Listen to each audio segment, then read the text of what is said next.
Today our topic is male reproductive system અથવા તો પુરુષ પ્રજનન તંત્ર તરીકે આપણે ઓળખીએ છીએ. પુરુષ પ્રજનન તંત્રમાં જોઈએ તો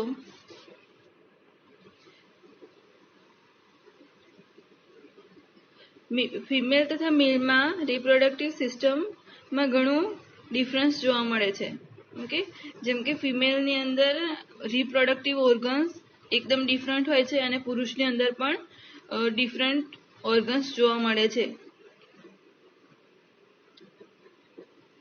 પુરુષમાં રિપ્રોડક્ટિવ ઓર્ગન છે એ યુરિન એક્સક્રીશનમાં પણ મદદ કરે છે, જેને કારણે એને જેનાઇટો યુરિનરી નામ આપવામાં આવે છે. Genitourinary. પુરુષ પ્રજનન તંત્રના અવયવોના બે ભાગ પડે. Okay, male reproductive system is divided into two parts: external organs and internal organs.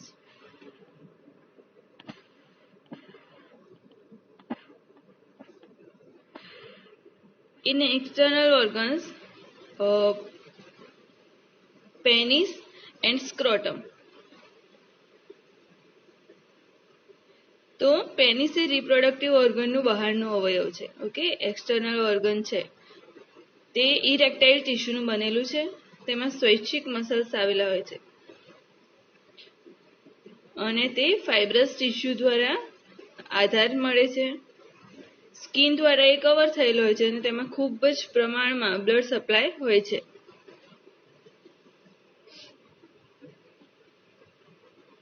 પેનિસના બે ભાગ પડે: રૂટ એન્ડ બોડી.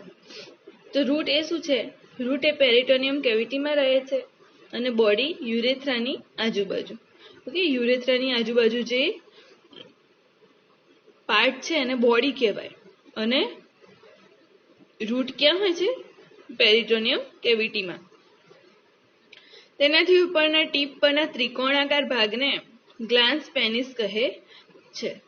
તેથી ઉપરના ચામડીનો મૂવેબલ ડબલ લેયર હોય છે જેને ફોરસ્કિન કહે છે. પેનિસની ટીપ ઉપર યુરેથ્રલ ઓપનિંગ હોય છે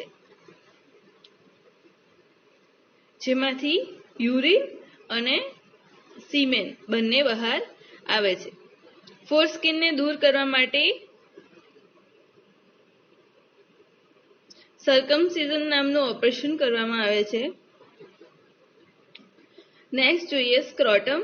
તો સ્ક્રોટમ એ મસલ્સની બનેલી ટપકાવાળી કોથળી છે.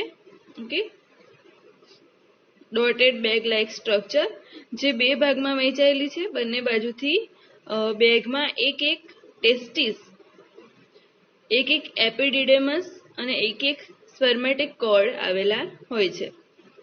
સ્ક્રોટમ એ સિમ્ફાઇસિસ પ્યુબિસની નીચે પેનિસના પાછળના ભાગમાં આવેલ હોય છે અને સાથળના ઉપરના ભાગમાં આવે છે. બરોબર, સ્ક્રોટમની પોઝિશન કેવી છે? તો એ સિમ્ફાઇસિસ પ્યુબિસની નીચે અને પેનિસના પાછળના ભાગમાં અને સાથળના ઉપરના ભાગમાં આવેલ છે. તે ટેસ્ટિસને સાચવવાવાળી બેગ છે જેના લીધે તેનું રક્ષણ થાય છે. ઓકે, તો એક્સટર્નલ ઓર્ગન્સમાં આપણે બે જોયું, પેનિસ અને સ્ક્રોટમ. ક્લિયર? હવે જોઈશું ઇન્ટરનલ ઓર્ગન્સ. તો ઇન્ટરનલ ઓર્ગન્સની અંદર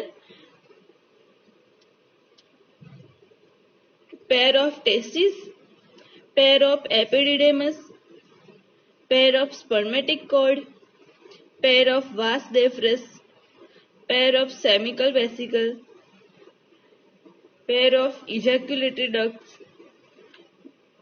one prostate gland and a pair of bulbourethral gland. તો આ બધા છે internal organs.